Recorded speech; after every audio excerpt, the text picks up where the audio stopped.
that was actually probably the biggest thing that made me want to bring you on is just like your like no bullshit attitude. And I love that. I just absolutely fucking love that.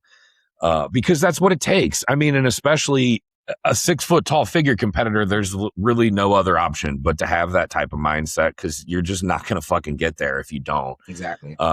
You know, it's a battle. Building muscle. I was literally just doing a post shortly before we got on the call talking about like training to failure versus leaving reps in reserve and whatnot.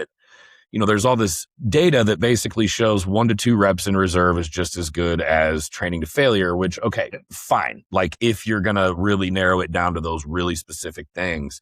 But the point that I made in the post was that if you don't train to failure consistently enough to really know what training to failure feels like, you have no idea what the fuck 1 to 2 reps in reserve even is. Yeah. I basically, I tell the story about one of my best friends and former, if he ever decides to come back and compete, he'd still be a client. But we used to train together back in our 20s when we were, young and thought we were invincible and whatever. And we would, we focused a lot on the big 3 powerlifting, bench, squat, deadlift. And he would always keep up with me on bench and deadlift. But squats, I would just outpace him by 200 plus pounds. I was just a really good squatter. And he would kind of get psychologically intimidated by really heavy weight. Sometimes with, when it's on your back, it's a little scarier. Like with a deadlift, you can just drop it. With a bench, you typically have a spotter that can easily put it up on the rack with you. But, squat's just a different game. Well, I could just tell this was mostly psychological for him. Like he could have done more weight. He was just almost kind of afraid to hurt himself. I think it was a nervous system thing. But what I said was, I asked him, like, have you ever had to bail on a squat? Like, have you ever gone down and just not been able to get it back up and had to bail on it?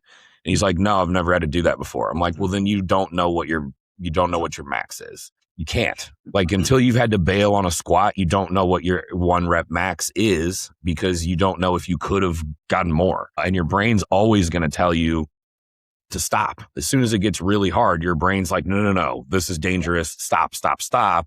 And you have to be like, no, we're going to fucking get this. And it's a psychological thing. And it's a mentality thing. And as a 6 foot tall figure competitor, if you don't have that mindset just instilled in you, you're never going to put on enough size to be good. So agreed. Yeah.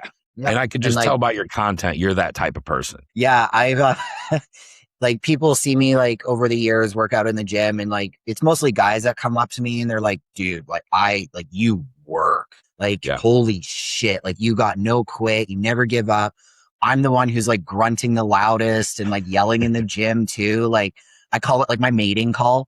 Like my best friend will be like doing cardio on the other side of the gym, because the gym I go to is 44,000 square feet. So it literally takes you like 4 minutes to walk from like the leg section to cardio, just like down this long hallway. And I'll like text her. I'm like, if you hear my mating call, I'm okay. We're fine. And she'll even text me. She's like, how are legs going? I can hear you. Getting shit done. That's what's happening over here. Absolutely. And it you're 100% right when it is the nervous system and the mentality and like the mindset. Like, our brains don't want us to be successful, and you got to push through the pain, the burn, the hurt. You do learn over time and experience like how far you are pushing your body for injury. But once again, that's trial and error. Until you take it to that point, you don't got a fucking damn clue. So just push it. No. You're gonna be fine. Exactly. Yeah. You essentially have to, otherwise you're just never gonna get where you're trying to go.